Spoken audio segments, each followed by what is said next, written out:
Olá, sejam muito bem-vindos ao Novo Fogo, um podcast da Pulmonal dedicado à discussão e partilha de informação dos temas relacionados com esta doença tão impactante que é o cancro do pulmão.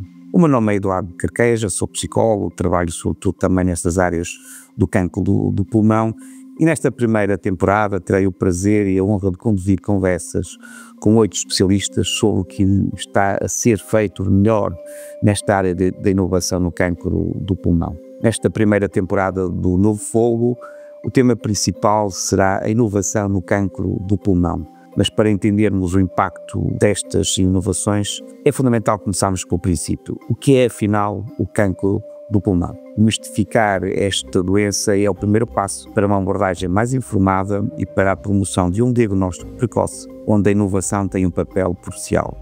Para dar fogo a esta conversa, tenho o enorme prazer de receber hoje a doutora Ana Figueiredo, que é licenciada em Medicina pela Faculdade de Medicina de Coimbra, é especialista em pneumologia e estando dedicada às áreas da pneumologia oncológica. Atualmente é pneumologista na OLS de Coimbra e presidente do Grupo de Estudos do Cancro do Pulmão desde 2023. Seja bem-vinda, doutora Ana Figueiredo. Muito obrigada. Obrigada, é um prazer estar aqui. Novo Fogo é um podcast da Pulmonal. A primeira temporada, Inovação no Cancro do Pulmão, tem o apoio da Merck. Primeiro episódio, o que é afinal o cancro do pulmão? Começando, conforme foi feita esta introdução, de uma forma simples, o que é o cancro do pulmão? O que acontece quando o organismo está, no fundo, a ser alvo desta doença? Como é que se desenvolve? Um bocadinho por aqui. Claro, o cancro do pulmão é um cancro como todos os outros, ou seja, é um crescimento desregulado das células que nós habitualmente temos, que começam a crescer e em vez de ocuparem o seu local habitual no sítio onde é devido, vão começar a multiplicar-se de forma desorganizada, vão crescendo, vão criando um tumor e por ser um tumor maligno, este depois vai ter a capacidade de invadir os vasos sanguíneos, lançar algumas células à distância, criando outros pequenos tumores em localizações mais longe, que são conhecidos como as metástases. E é exatamente esta característica que vai diferenciar os tumores benignos dos tumores malignos, é a sua capacidade de metastizar e de se localizar em outros locais. O cancro do pulmão é um cancro, como o nome diz, que nasce no pulmão, em estruturas diferentes do pulmão e por isso também vão existir tipos diferentes de cancro do pulmão. Nós temos 2 grandes grupos, que são os cancros do pulmão de não pequenas células e depois os tumores neuroendócrinos, onde está o cancro do pulmão de pequenas células. Eles têm características diferentes, vão crescer a ritmos diferentes, vão desenvolver-se e metastizar também de forma diferente. Os mais frequentes são os de não pequenas células, que se dividem de uma forma muito genérica nos escamosos, que são os carcinomas epidermoides, e nos não escamosos, que são os mais frequentes, o adenocarcinoma e o tumor de grandes células. Hoje em dia, cada vez mais estes tumores são subdivididos de acordo com as características que têm, nomeadamente marcadores moleculares, como por exemplo o PDL1, que nos pode dar uma indicação de qual vai ser o tipo de resposta que tem a determinadas terapêuticas, como a imunoterapia, e a presença ou não de outras alterações moleculares, como por exemplo as mutações e as translocações, que vão permitir também fazer terapêuticas muito dirigidas para essas alterações. Portanto, acaba por ser um tumor que cada vez é melhor estudado e melhor compreendido e para o qual se consegue ter uma terapêutica cada vez mais dirigida e mais personalizada. Respondeu-me já de uma forma que era interessante nós temos esse conhecimento, essa diferenciação e que agradeço. Falámos também muito dos fatores de risco, não é? Para o aparecimento dos cancros e neste caso concreto do cancro do pulmão, os fatores de risco muitas vezes identificado com o tabagismo. Que outros fatores é que nós poderíamos falar, doutora Ana, enquanto fatores de riscos para o campo do pulmão? Os tumores hoje em dia acabam por por se tornarem um pouco diferente do que era. Por exemplo, é muito frequente, eu não diria muito frequente, mas torna-se já mais frequente e mais habitual o aparecimento destes tumores em pessoas mais jovens. Antigamente era um cancro muito conhecido dos idosos, não é? E agora não, acaba por vezes aparecer em pessoas mais jovens, e nós não temos exatamente a certeza por isso, porque é que isso acontece, e portanto haverá de certeza alguns fatores desencadeadores e que podem estar, por exemplo, implicados aqui fatores ambientais ou fatores químicos de que nós ainda não temos a certeza, mas a verdade é que o tabagismo continua a ser a principal causa do aparecimento do cancro do pulmão, e por isso é tão importante nós continuarmos a fazer uma prevenção, uma cessação tabágica, mas acima de tudo uma prevenção do início dos hábitos. Em relação também às novas formas de fumar, nós não temos ainda a certeza absoluta se possam ou não possam vir a provocar o cancro do pulmão. A verdade é que serão sempre a inalação de substâncias que habitualmente uma pessoa não inalaria, e obviamente vão ter sempre alterações e complicações a nível da saúde das pessoas. Obviamente que existem outros fatores, até porque nós sabemos que há não fumadores que têm cancro do pulmão, há mulheres que têm cancro do pulmão, começa a ser mais prevalente do que era antigamente. Sabemos que a poluição tem a ver com isso, por exemplo. Sabemos que haverá algumas alterações genéticas, como eu já falei, que vão provocar a modificação das células e o aparecimento desses tumores.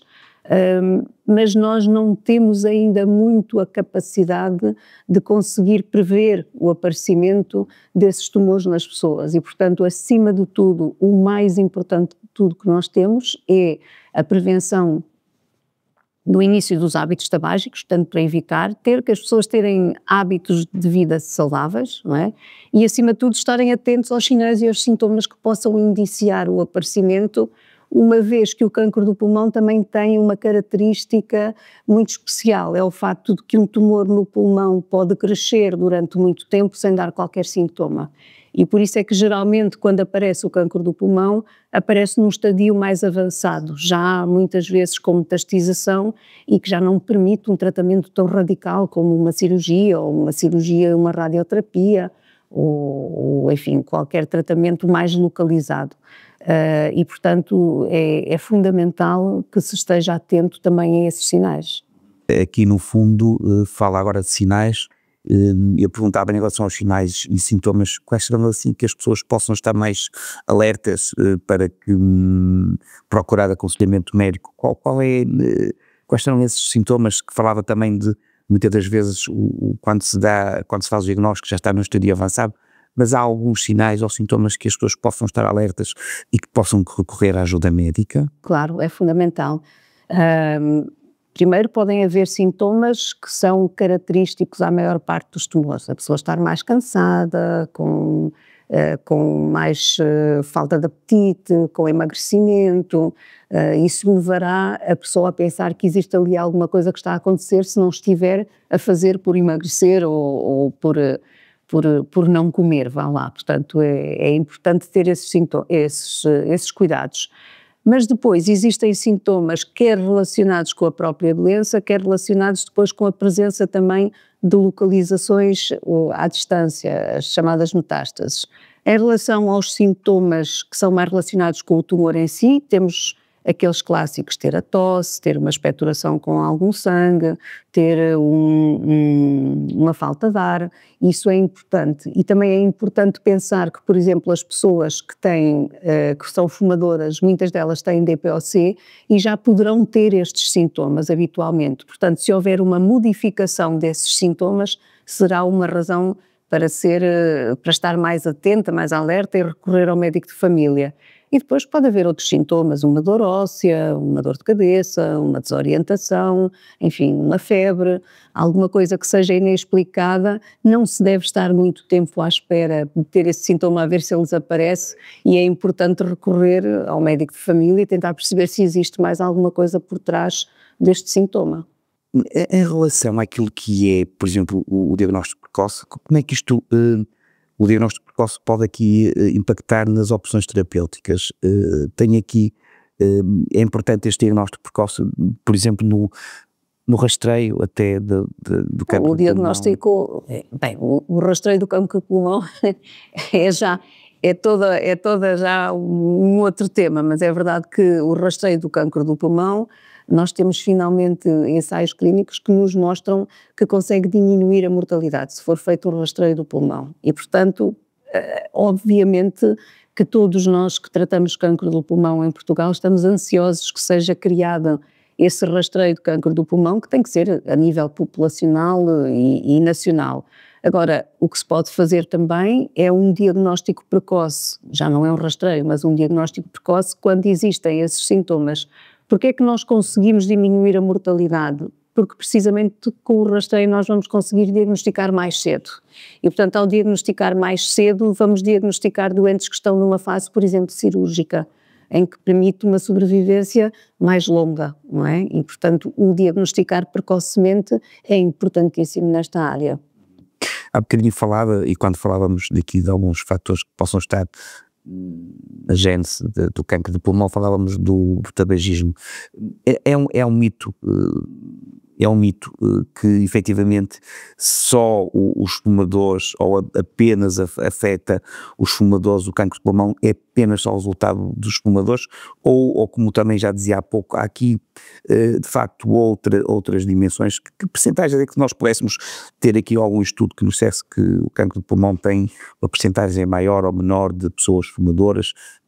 Há aqui dados nesse sentido? O que nós sabemos é que cerca de 80%, 80 e tal por cento dos cancros do pulmão são devidos ao tabagismo.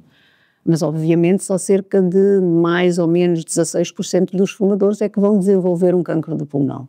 E habitualmente não é como fator único. Para aparecer um cancro tem que haver vários fatores a concorrer na mesma altura para aquela pessoa. É tudo um mecanismo que demora algum tempo a desenvolver e, portanto, não é só o fumar, é a quantidade de anos que a pessoa fuma, em que vai havendo constantemente aquela agressão e que a certa altura vai fazer com que haja uma modificação das células e que vai aparecer um tumor. Portanto, o fumar, obviamente, que é importante, mas também é importante não estigmatizar demasiadamente uma pessoa quando tem um cancro do pulmão por ter sido fumador e ter auto-infligido essa doença. A qualidade da vida. Exatamente, isso é algo que nós tentamos profundamente evitar, porque as pessoas, a partir do momento que têm a doença, têm que ser tratadas e têm que ser vistas, quer tenham sido fumadores, quer não tenham sido fumadores, como é óbvio, não é? Muitas vezes são os próprios fumadores que se sentem culpados de ter aquela doença, mas quando se faz esse diagnóstico, a seguir o que temos que pensar é seguir em frente e tratar, e graças a Deus hoje em dia já existem inúmeras terapêuticas que nós conseguimos utilizar e que temos doentes que vivem anos com boa qualidade de vida e é isso que temos que olhar, é em frente, não é para trás, é sempre para a frente. E quando agora é chegar ao fim deste nosso primeiro episódio, e até por aquilo que acabou de dizer, que me parece bastante importante na perspectiva da relação com os doentes, não é? Nesta desculpabilização, ou pelo menos não culpabilização nem dos outros, nem do próprio, que nós sabemos que existe. Para quem nos está a ouvir, que mensagem gostaria de deixar neste podcast, que pudesse dar aqui novo fogo até a quem está a passar direto ou indiretamente por um cancro de pulmão? É deixar uma mensagem de esperança, como é óbvio. Nós vivemos tempos muito diferentes. Quando eu comecei a tratar o cancro do pulmão já há muitos anos atrás, e nós diagnosticávamos os doentes em estadios já metastizados, a esperança de vida era péssima, não é? Porque eram poucos meses e geralmente com pouca possibilidade de tratamento. Hoje em dia, como eu já disse, com tudo o que nós temos, quer em termos de diagnóstico, quer em termos de estadiamento da doença, quer depois em termos de tratamento, nós conseguimos cada vez mais personalizar o tratamento. Portanto, nós vamos tratar aquele doente com aquele tumor naquele momento. E temos várias linhas terapêuticas que nos permitem fazer uma sequenciação de tratamentos em que os doentes cada vez têm uma melhor qualidade de vida e uma sobrevivência cada vez mais longa. Portanto, e eu acho que neste momento a mensagem mais importante é precisamente isso: não tenham medo de ir ao médico de família quando tiverem sintomas, vão de forma precoce, até pode ser que não tenham nada, mas se tiverem alguma coisa, se calhar vamos diagnosticar numa fase em que podemos tratar, quanto mais cedo melhor, e vamos tratar bem, espero, e portanto não desistir e ir em frente. Muito obrigado, doutora Ana, foi um gosto tê-la cá neste primeiro episódio e obrigado pelos seus contributos e por esta reflexão importantíssima para darmos espólio de facto a este podcast. Muito obrigada, eu é que agradeço.